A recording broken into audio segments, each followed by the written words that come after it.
Salut à tous. La dernière fois, on a parlé des Spartiates, un peuple de grands guerriers. Et pour rester dans la continuité, on va parler du dernier pays ayant envahi une bonne partie de l'Europe, l'Allemagne nazie. Yay! Tout d'abord, il faut bien différencier les nazis et les Allemands. Mais pour ça, je vous invite à regarder la vidéo de Nota Bene qui fait bien la distinction entre les deux. Je vous mets le lien en description. Bref, revenons-en à nos nazis. Cette vidéo n'a pas pour but de faire du négationnisme, mais plutôt de faire preuve d'honnêteté intellectuelle, et dénoncer les faits de la manière la plus exhaustive possible. Depuis la Seconde Guerre mondiale, les médias diabolisent les nazis et Hitler en particulier. Mais pourquoi? Ont-ils réellement fait de mal? C'est ce que nous allons voir maintenant. Nous allons lister un à un les actes répréhensibles qu'ils ont commis, et ensuite nous allons développer. Premièrement, le génocide, évidemment, que seuls les idiots et les négationnistes remettront en cause. Deuxièmement, ils ont envahi leurs voisins par pur expansionnisme. C'est vrai. Troisièmement, ils ont parfois détruit des villages entiers. Oui, c'est aussi vrai. Quatrièmement, ils ont violé les conventions de Genève et commis des crimes contre l'humanité. En soi, il est normal que ces actes soient évoqués et dénoncés. Cependant, je vais maintenant vous montrer qu'il y a eu bien pire qu'eux, et qu'il est totalement immoral que les autres ne soient pas dénoncés aussi. La Shoah a fait 6 millions de morts, et tout le monde est d'accord pour dire que c'est terrible. En URSS, entre 10 et 15 millions de Russes, et surtout d'Ukrainiens, ont été affamés par Staline. En Chine, entre 20 et 30 millions de Chinois ont été massacrés par les Japonais. Maintenant, les invasions. C'est très simple. Regardez, depuis des millénaires, on s'attaque par pur appât du gain. On se conquiert des territoires, on pille, on viole, on tue. Prenez comme exemple Napoléon, qui est un héros pour beaucoup de Français. Qu'a-t-il fait? Il a envahi la moitié de l'Europe, ordonné le massacre de quelques populations. Heureusement, les choses vont mieux aujourd'hui. Regardez la Crimée, là où tous auraient trouvé ça normal il y a 2 siècles, le monde entier a exprimé son désaccord. Bon, par contre c'est dommage qu'on ait fait que ça.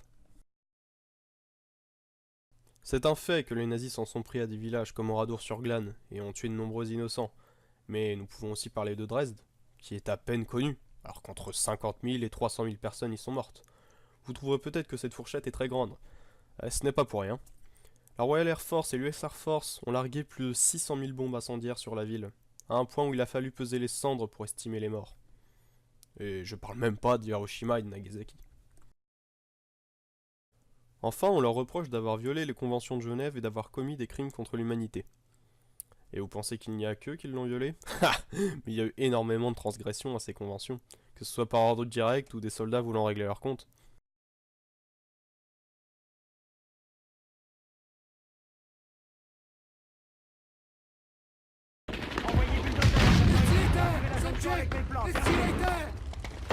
Quoi? Quoi?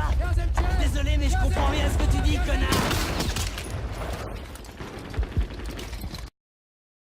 En 39. Moi aussi, je bossais à l'usine, je fabriquais des pièces de moteur, c'est dingue. Tu aurais pu croire ça, toi et moi, à quelques kilomètres l'un de l'autre, à faire le même boulot, c'est incroyable. Hé, Malark! On t'attend! Ouais, me v'là. Bon, je dois y aller. Peut-être qu'on se reverra. Ouais. Peut-être.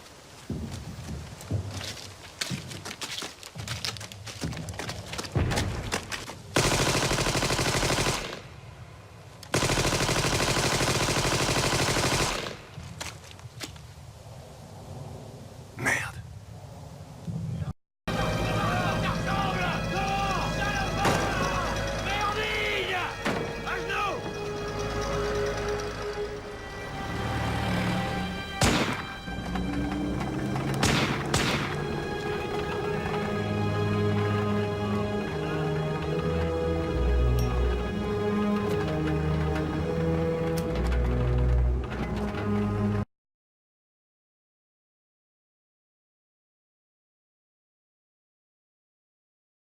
En évoquant tous ces faits, mon but n'était pas de réduire leur importance, bien évidemment.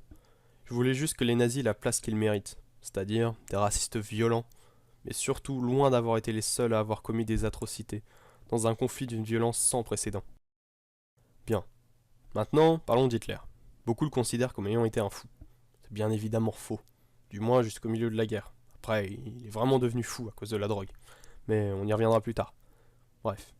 Jamais un fou aurait réussi à récupérer un pays comme l'Allemagne à l'époque. Je rappelle que suite au traité de Versailles, l'Allemagne s'est retrouvée ruinée.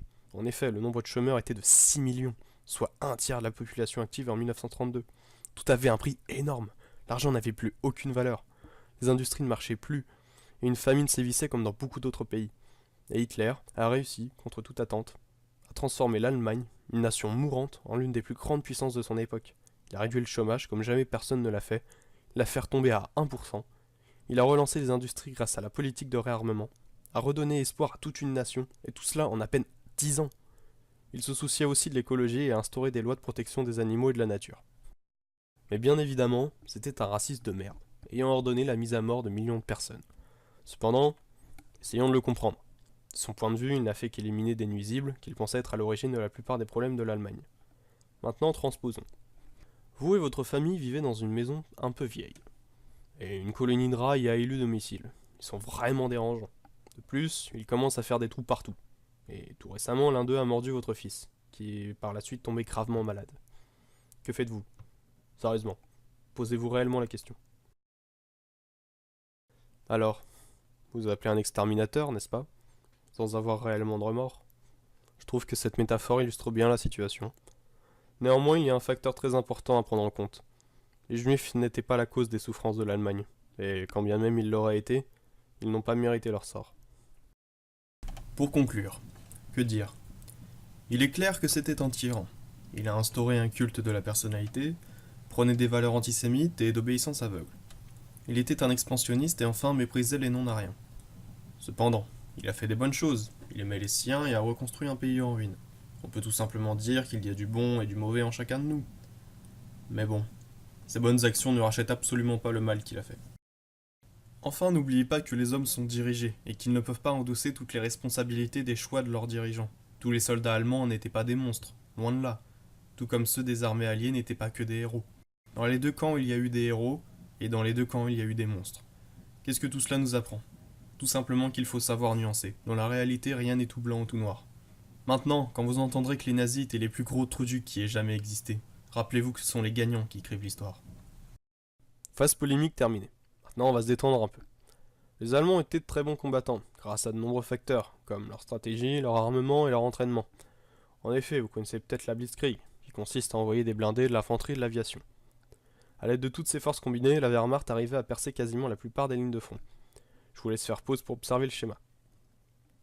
Une fois les lignes percées, les forces avançaient et prenaient beaucoup de territoire. Mais ce qui est drôle, c'est que pour avancer le plus vite possible, les chauffeurs se droguaient afin de piloter jour et nuit. À un tel point que le général Rommel a reçu l'ordre de stopper la progression, car il était trop en avance. Il a refusé, et a coupé à la radio afin de continuer tranquille. Au passage, Rommel était l'un des plus grands généraux de l'histoire. Il était adulé par ses hommes, et respecté par ses ennemis. Contrairement à beaucoup d'autres, il allait au combat avec ses hommes, aux commandes de son Panzer III. Il était contre plusieurs pensées d'Hitler, et a refusé d'exécuter les prisonniers juifs. Il traitait de manière humaine les prisonniers et les civils. Et enfin, il lui arrivait de se retrouver derrière les lignes ennemies. Une fois, il est tombé sur un hôpital allié qui manquait de matériel médical. Il a promis de revenir et de leur en fournir. Et il l'a finalement fait. Vers la fin de la guerre, lui et quelques autres officiers avaient compris que Hitler était devenu fou, à cause de la quantité de drogue qu'il prenait. En effet, entre 1941 et 1945, soit 1349 jours, Hitler avait reçu pas moins de 800 injections de méthamphétamine, de stéroïdes et d'autres substances de la part de son médecin personnel, à côté de 1100 comprimés qu'il a probablement dû avaler. Donc Rommel et les autres officiers ont décidé de le tuer. Ils ont évidemment échoué. Il y a un film sur cette affaire, je vous le conseille si ça vous intéresse. La plupart des complotistes ont été arrêtés et exécutés. Mais pas Rommel. Lui a été démasqué 2 mois après les autres. Ils lui ont demandé de se suicider pour éviter à sa famille de subir le déshonneur et les conséquences de ses actes. À sa mort, des soldats des deux camps lui ont rendu hommage. Changeons de sujet. Saviez-vous que le Fanta a été créé en Allemagne durant la Seconde Guerre mondiale? D'ailleurs, il y a encore un certain temps, il était marqué Reich allemand à propos du lieu d'origine. La filiale de Coca-Cola en Allemagne a été obligée de trouver un nouveau produit à cause du manque d'ingrédients dû à la guerre. Ils se sont donc penchés sur des ingrédients plus simples à trouver, comme des résidus de pommes pressées ou un sous-produit du fromage, le lactosérum, et était adouci avec de la saccharine, une forme de sucre, pour simplifier. Saviez-vous aussi que Hugo Boss a habillé les soldats allemands? Le plus drôle est qu'ils se sont servis de main-d'œuvre forcée, notamment les prisonniers de camps de concentration. Des nazis habillés par des juifs. On aura tout vu. Bon, aussi étonnant que ça puisse paraître, j'ai pas trouvé grand chose d'autre de drôle à dire sur les nazis. On va donc en finir maintenant. Si vous devez retenir quelque chose de cette vidéo, c'est que vous ne devez pas considérer ce que vous apprenez à l'école, dans les médias ou de n'importe qui comme étant des vérités absolues. Et comme a dit Mathieu Sommet, il faut douter de tout et douter de tout le monde, car on n'est jamais à l'abri de menteurs mal intentionnés. ou de personnes bien intentionnées mais qui vivent dans l'ignorance. Il n'est jamais trop tard pour connaître la vérité. Il faut juste se donner la peine de la chercher. Si vous recherchez le savoir, il faut se l'accaparer, et ne pas attendre que les autres vous l'offrent. Sinon vous n'aurez à tout jamais que leur point de vue des choses. J'espère que vous aurez apprécié et appris des choses durant cette vidéo, et j'espère surtout que vous avez compris que mon but n'était pas de faire l'apologie du nazisme. Je voulais juste replacer les choses à leur place. Sur ce, prenez soin de vous, et à la prochaine.